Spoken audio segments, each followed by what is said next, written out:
Hello दोस्तों, SK की पाठशाला 3.5 में आपका स्वागत है।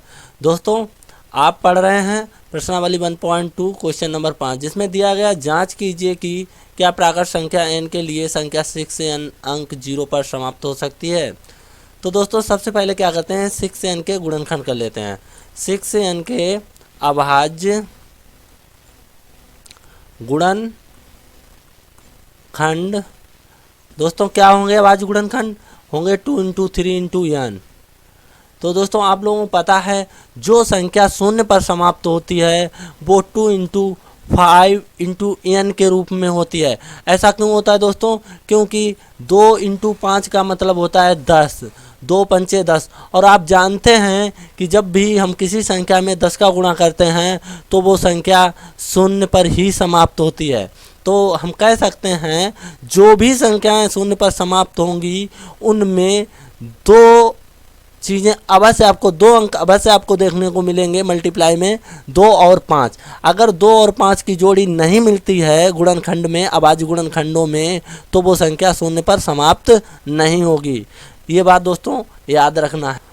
अब हम क्या करेंगे, लिख देंगे यहाँ पर, जबकि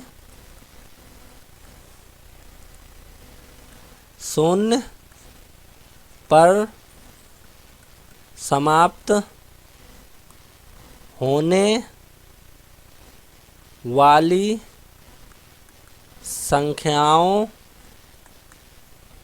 के गुणनखंड के अभाज्य गुणनखंड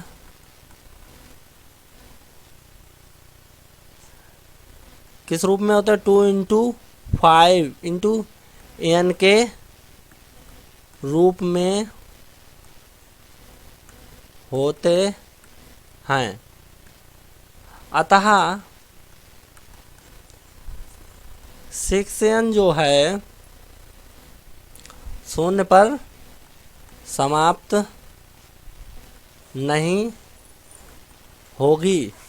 क्यों नहीं होगी दोस्तों, क्योंकि हमारे पास जो गुणनखंड निकल रहे हैं वो 2 इंटू 3 के रूप में निकल रहा है, जबकि इसमें एक बार 5 और होना चाहिए था। देखिए दोस्तों, 2 तो है ही ऑलरेडी, इसमें अगर एक बार 5 और आ जाता, ये 3 भले ही बना रहता कोई दिक्कत नहीं है, मगर एक बार 5 और आना चाहिए था।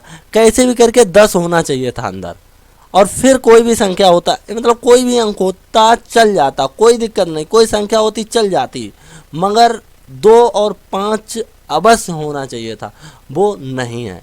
कौन नहीं है यहाँ पर, 5। 2 तो है, 5 नहीं है, इसलिए कह सकते हैं 6n शून्य पर समाप्त नहीं होगा।